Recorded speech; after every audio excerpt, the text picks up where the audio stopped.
Hi evening ஸ்நாக்ஸாக பசங்களுக்கு chicken samosa செஞ்சு கொடுத்துருந்தேன். இதுக்கு ஒரு பவுலில் ஒரு கப் மைதா மாவு, கொஞ்சம் உப்பு, எண்ணெய் சேர்த்து சப்பாத்தி மாவு பார்த்து பிசைஞ்சு எடுத்துக்கோங்க.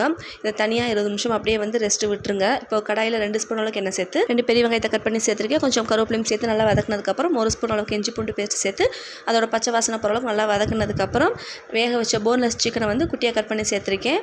அதையும் சேர்த்துட்டு மிளகாத்தூள், மஞ்சத்தூள், கரம் மசாலா தூள், மிளகுத்தூள் எல்லாத்தையும் சேர்த்து லைட்டாக தண்ணி தெளித்து அந்த மசாலா நல்லா மிக்ஸ் ஆகிற அளவுக்கு கலந்து விட்டுக்கோங்க. மசாலோட பச்சை வாசனைலாம் போனதுக்கப்புறம் கடைசியாக கொஞ்சம் மல்லித்தலை தூவி இறக்கிக்கோங்க. அவ்வளோ ஸ்டஃபிங் ரெடி ஆயிடுச்சு.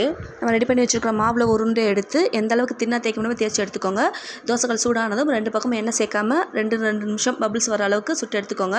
அதோட எட்ஜஸ்லாம் கட் பண்ணி இந்த மாதிரி ஸ்கொயர் ஷேப்பில் கட் பண்ணி எடுத்துக்கோங்க. நான் எந்த மாதிரி மடித்து எடுத்துருக்கேன் அது மாதிரி ட்ரையாங்கிள் ஷேப்பில் மடித்து எடுத்துட்டு நடுவில் ஸ்டஃபிங் கொஞ்சம் எவ்வளோ தேவையோ அந்த அளவுக்கு வச்சுக்கோங்க. வச்சுட்டு அந்த எட்ஜஸ் பிரிஞ்சு வராத அளவுக்கு மைதா மாவில் கொஞ்சம் தண்ணி சேர்த்து பேஸ்ட்டாக கரைச்சி எடுத்துருக்கேன். மைதா மாவு பேஸ்ட் அந்த எட்ஜெல்லாம் தடவிட்டு நல்லா கவர் பண்ணிக்கோங்க. ஸ்டஃபிங்கில் வெளியில் வராத அளவுக்கு எண்ணெய் ரொம்ப ஹீட்டாக இல்லாமல் மீடியம் ஹீட்டில் வச்சுக்கோங்க. நம்ம ரெடி பண்ணி வச்சுக்க சமோசா ஒன்றா உள்ளே சேர்த்து 2 பக்கமே கோல்டன் கலர் வர அளவுக்கு திருப்பி போட்டு வேக வச்சு எடுத்துக்கோங்க. அவ்வளோதான் சூப்பரான சிக்கன் சமோசா ரெடி ஆயிடுச்சு. கிறிஸ்பியாக சாப்பிட்றதுக்கு ரொம்பவே சூப்பராக இருந்துச்சு. வீட்டில் ட்ரை பண்ணி பார்த்துட்டு எப்படின்னு சொல்லுங்கள். இந்த ரெசிபி பிடிச்சா மறக்காமல் ஷேர் பண்ணுங்கள். இன்னொரு வீடியோ சந்திக்கிறேன்.